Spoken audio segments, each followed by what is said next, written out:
अस्सलामुअलैकुम फ्रेंड्स। तो हम आज बात करेंगे एक्वायर्ड इम्यून सिस्टम के ऊपर, जो कि हमारे इम्यून सिस्टम का third lines of defence mechanism है, या एडेप्टिव इम्यून सिस्टम भी इसको कह सकते हैं, या इसको स्पेसिफिक इम्यून सिस्टम भी कहते हैं। कि मतलब कि आपके जिस्म में जाकर ये स्पेसिफिक उसी पैथोजन वगैरह को जाके किल करती है। तो उसके हवाले से आज हम बात करेंगे इस वीडियो में। आई होप कि आपको आज की ये वीडियो जो है वो पसंद आएगी। तो चलो दोस्तों, टाइम ज़ाया किए बगैर आज की वीडियो को शुरू करते हैं। तो इसमें हमारे पास सबसे पहले आता है एक्टिव और पैसिव इम्यून सिस्टम हमारे पास आता है। तो अब हम सबसे पहले हम बात करते हैं एक्टिव इम्यून सिस्टम के ऊपर। तो एक्टिव इम्यून सिस्टम जो है वो produce antibodies to fight infection. ये प्रोड्यूस करता है एंटीबॉडीज़ जो इन्फेक्शन के ख़िलाफ़ जो है वो फ़ाइट करें। इंटरनल एंटीबॉडीज़, ये आपके जिस्म के एक्टिव जो है ये आपके जिस्म के इंटरनल एंटीबॉडीज़ होती है। ये बाहर से कोई इंजेक्ट नहीं की होती है, बल्कि आपके जिस्म में अंदर ही ये पाई जाती है। इसमें भी हमारे पास फिर दो टाइप्स है। सबसे पहले हमारे पास आता है नेचुरल और दूसरा हमारे पास आता है आर्टिफिशियल। तो सबसे पहले हम नेचुरल के हवाले से बात करेंगे कि नेचुरल आपके जिस्म में ये किस तरह से एक्टिवेट होती है। तो natural infection exposure to antigens you get sick and recover like chicken pox का इसमें एग्जांपल दी है कि आपके जिस्म में जो है वो कोई भी पैथोजन वगैरह एंटर हुआ, उसने आपके जिस्म में जाके कोई भी बीमारी वगैरह कोस की, कोई एंटीजन वगैरह आपके जिस्म में जाकर चला गया और उसने आपके जिस्म में जो है वो बीमारी कोस की, जिसके हवाले से आप बीमार हुए और आपके जिस्म में एक प्रोसेस हुआ जिसकी वजह से आपके जिस्म में एंटीबॉडीज़ जो है एंटीजन के ख़िलाफ़ एंटीबॉडीज़ पैदा हुई, और आपकी एंटीबॉडीज़ ने जो है वो उस एंटीजन को या पैथोजन्स को जो उसने बीमारी जो है वो बनाई थी उसको फिनिश कर दिया, किल कर दिया, जिसकी वजह से आप दोबारा रिकवर हो जाते हैं। पहले बीमार हो जाते हैं लेकिन उसके बाद रिकवर हो जाते हैं। ये आपके जिस्म में नेचुरली प्रोसेस होता है, कोई बाहर से इंजेक्ट वगैरह नहीं किया होता, बल्कि आपके जिस्म जो है वो एक बीमारी के सामने एक्सपोज हो जाता है और आपका जिस्म उसके रद्द अमल में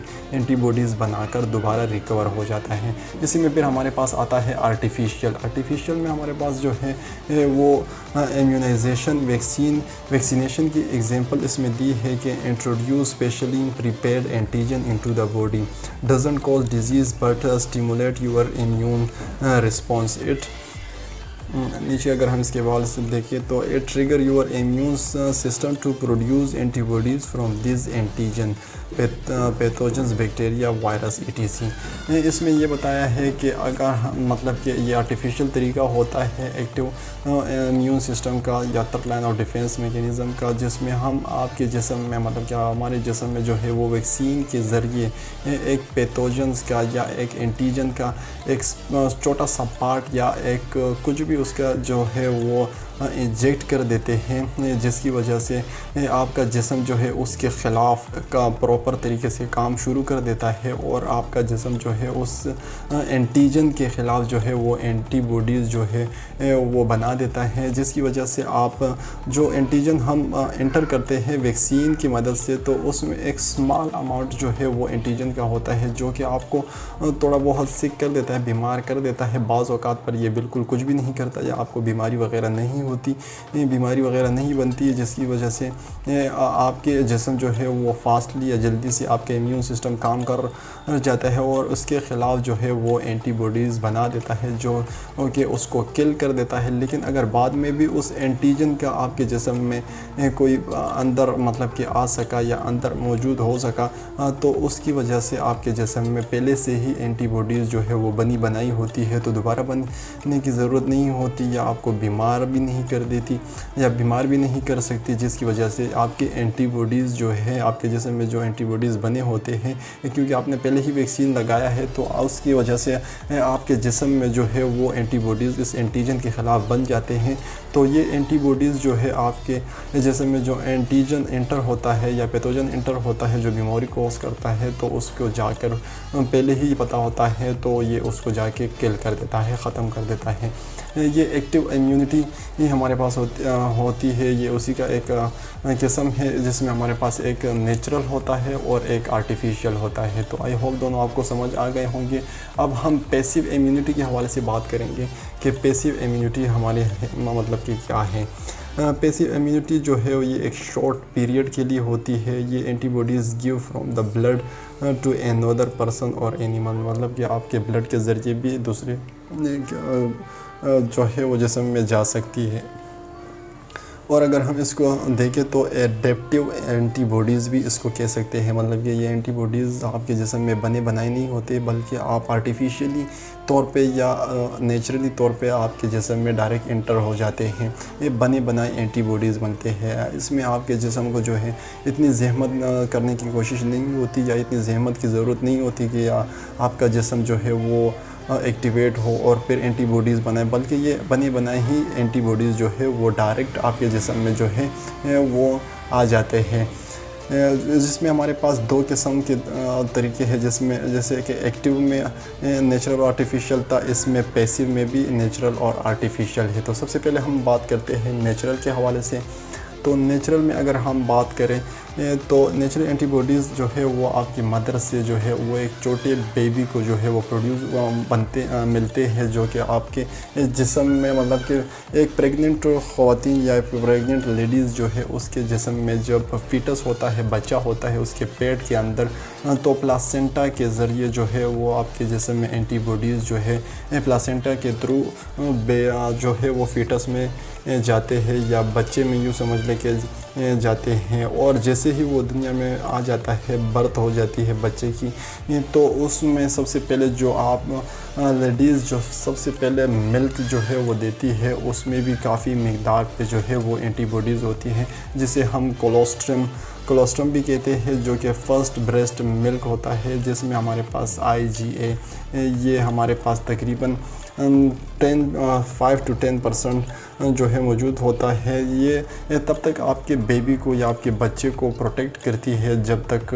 आपका बच्चे की अपनी इम्यून सिस्टम जो है वो एक्टिवेट नहीं हो जाती या नहीं बनती, तब तक ये आपके बच्चे को जो है वो हिफाजत करती है, प्रोटेक्ट करती है। Present the baby gut and blood, मतलब कि उसके खून वगैरह में ये पाई जाती है फिर ये एंटीबॉडीज़। और चारों जिस तरह से आपके यंग एज में ये ब्लड के थ्रू पूरी घूमती है, इस तरह से ये आपके जो है बच्चे में भी ब्लड के थ्रू जो है पूरी घूमेगी। जब तक आपका बच्चे के अंदर जो है ख़ुद अपनी जो है वो इम्यून सिस्टम एक्टिवेट नहीं होती, तब तक ये आपके बच्चे को जो है प्रोटेक्ट करती है। नेचुरल, ये तो नेचुरल तरीका हुआ। इसमें हमारे पास आता है आर्टिफिशियल तरीका। कि आर्टिफिशियल कौन सा तरीका है? Antibodies from other sources, rapid immune response. इसमें आपका रैपिड इम्यून रिस्पॉन्स करता है आफ्टर इन्फेक्शन विद टेटनस, मतलब इसमें जो है वो टेटनस की एग्जांपल दी है। इंजेक्टेड एंटीबॉडीज़, टेटनस जब आपको रोड की रगड़ वगैरह लग जाती है या टेटनस की बीमारी होती है, तो आप डायरेक्ट टेटनस का इंजेक्शन लगा देते हैं। टेटनस का इंजेक्शन दरअसल एंटीबॉडीज़ होता है, कोई ऐसे इंजेक्शन वगैरह नहीं होता, बल्कि ये बने बनाए एंटीबॉडीज़ होते हैं कि आपके जिस्म को जितना टाइम में आपके जिस्म मतलब कि इसके ख़िलाफ़ काम करेगी, तब तक वो आपसे पहले ही वो एंटीजन जो है वो काम कर चुका होगा। तो इसलिए इस वजह से बने बनाए एंटीबॉडीज़ जो है वो डायरेक्ट इंजेक्ट करते हैं, ताकि आपके टेटनस के बीमारी ना हो, टेटनस के जो है वो जो इन्फेक्शन वगैरह हो रहा है या कोई एंटीजन वगैरह एंटर हुआ है, ताकि उसको जाके किल करे। ये प्रीपेड एंटीबॉडीज़ होती है और ये शॉर्ट टाइम के लिए होती है।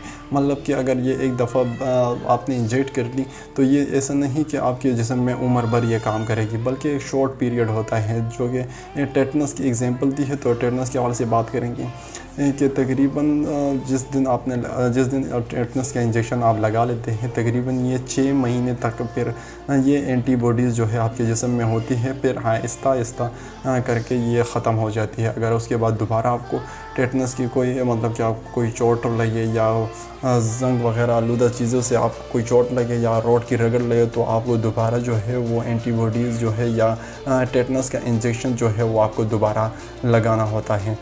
तो फ्रेंड्स, ये third line of defence mechanism का एक यूँ समझ लें एक शॉर्ट सी वीडियो थी जिसमें एक्टिव और पैसिव के हवाले से हमने बताया। तो शॉर्टली मैं एक दोबारा से रिवाइज़ करता हूँ कि इसमें हमारे पास दो किस्म के होता है, एक एक्टिव और एक पैसिव। एक्टिव में भी फिर हमारे पास नेचुरल होता है और आर्टिफिशियल होता है। नेचुरल में हमारे जिस्म में कोई भी बीमारी आई, उसकी वजह से हमारे जिस्म का जो है वो एक्सपोज़र हुआ उस एंटीजन के ख़िलाफ़ और हमारे जिस्म ने एंटीबॉडीज़ बना ली, तो उसके ख़िलाफ़ कवर करती है।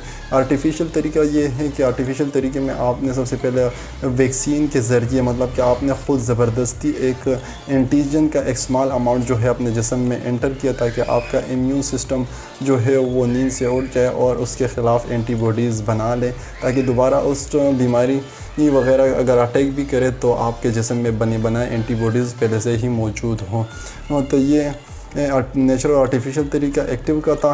और पैसिव का हमारे पास नेचुरल तरीका जो था वो मदर के थ्रू, क्योंकि इसमें आपके बच्चे में इतनी इम्यूनिटी नहीं होती कि वो ख़ुद जो है बीमारी वगैरह से या एंटीबॉडीज़ से जो है या एंटीजन से जो है लड़ सकें, एंटीजन से लड़ सकें। तो इसमें आप के मदर से ही प्लासेंटा के थ्रू फीटस में, मतलब कि छोटे बच्चे में पाए चले जाते हैं एंटीबॉडीज़ बने बनाए। या कोलोस्ट्रम जो है वो फर्स्ट ब्रेस्ट फीडिंग होती है जिसमें IgA की मिक़दार काफ़ी ज़्यादा होती है, ये आपके बच्चे को प्रोटेक्ट करती है। ये बने बनाए ही एंटीबॉडीज़ होते हैं। फिर इसमें हमारे पास आता है आर्टिफिशियल तरीका। आर्टिफिशियल तरीके में टेटनस की एग्जांपल भी है कि अगर आपको टेटनस की कोई बीमारी वगैरह हो रही हो या उसका एंटीजन आपके जिस्म में एंटर हो गया, तो बना बनाया एंटीबॉडीज़ ही टेटनस का इंजेक्शन के थ्रू आप लगा कर अपने आप को महफूज कर देते हो। तो मिलते हैं एक नई वीडियो में। आई होप कि इस वीडियो से आपको कुछ ना कुछ फ़ायदा मिल गया होगा, कुछ ना कुछ सीखने को मिला होगा। तो मिलते हैं एक नई वीडियो में, तब तक के लिए अपने और अपने प्यारों का ख्याल रखें। अल्लाह हाफ़िज़।